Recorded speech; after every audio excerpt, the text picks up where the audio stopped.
તો આ તરફ ગુજરાત વસ્તી ગણતરી 2027 મુદ્દે માંગ કરવામાં આવી। કોળી ઠાકોર મહાસંઘની ઉગ્ર રજૂઆત। જાતિ આધારિત ગણતરીની માંગ ઉઠી છે। ઓબીસી સમાજની અલગ ગણતરી પર ભાર મૂકવાની વાત કરવામાં આવી છે।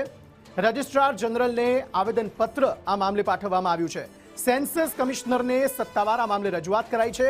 ફોર્મમાં અલગ કોલમ ઉમેરવાની માંગ કરવામાં આવી। 1931 બાદ ગણતરી જ ન થઈ હોવાનો દાવો કરવામાં આવી રહ્યો છે, ત્યારે અનામત માટે અલગ ગણતરી જરૂરી છે તેવી દલીલ કરવામાં આવી છે। સરકારી યોજનાથી વંચિત હોવાનો પણ આક્ષેપ કરવામાં આવી રહ્યો છે।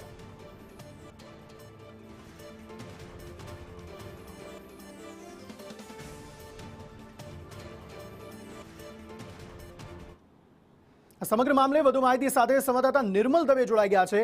નિર્મલ, જે દાવો કરવામાં આવી રહ્યો છે, આક્ષેપ કરવામાં આવી રહ્યા છે, શું વધુ વિગતો આ સમગ્ર મામલે?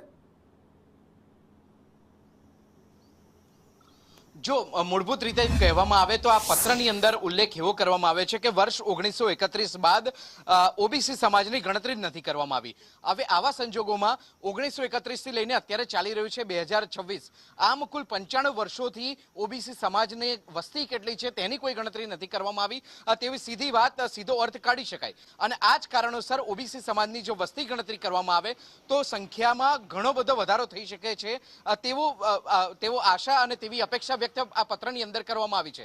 આવેદનપત્ર આપવામાં આવ્યું છે, માંગ કરવામાં આવી છે અને માંગ કરવાની સાથે સાથે કહેવામાં આવ્યું છે કે જે વસ્તી ગણતરી કરવામાં આવે છે તેની અંદર ઓબીસી સમાજનો કોલમ અલગથી રાખવામાં આવે અને જેના થકી ઓબીસી સમાજની હાલ વર્ષ 2026માં કેટલી વસ્તી છે તે બાબત ખ્યાલ આવી શકે। એક તરફ માંગ ઉઠી છે રાજકીય પ્રતિનિધિત્વ મેળવવાની, તો બીજી તરફ માંગ ઉઠી છે હવે વસ્તી ગણતરી ઓબીસી સમાજની થાય તે બાબતની। આમ બંને બાજુથી હવે ઓબીસી સમાજ રાજકીય પ્રેશર લાવવાનો પ્રયત્ન કરી રહ્યું હોય તેમ લાગી રહ્યું છે અને રાજકારણમાં તેમને વિધાનસભા ક્ષેત્રે મોટું પ્રતિનિધિત્વ મળે, કેમ કે સ્વાભાવિક છે ઓબીસી સમાજની ગુજરાત રાજ્યની અંદર વસ્તી વધારે પ્રમાણમાં છે, તો તેવા સંજોગોમાં ઓબીસી સમાજને મોટું પ્રતિનિધિત્વ મળે, મોટી માત્રામાં પ્રતિનિધિત્વ મળે તે બાબતની પણ માંગણી છે। અને સાથે સાથે ઓબીસી સમાજની ગુજરાતમાં કેટલી વસ્તી છે તેનો ચોક્કસ આંકડો સામે આવી શકે તે બાબતની સમગ્ર માંગ સાથેનું આ આવેદનપત્ર આપવામાં આવ્યું છે।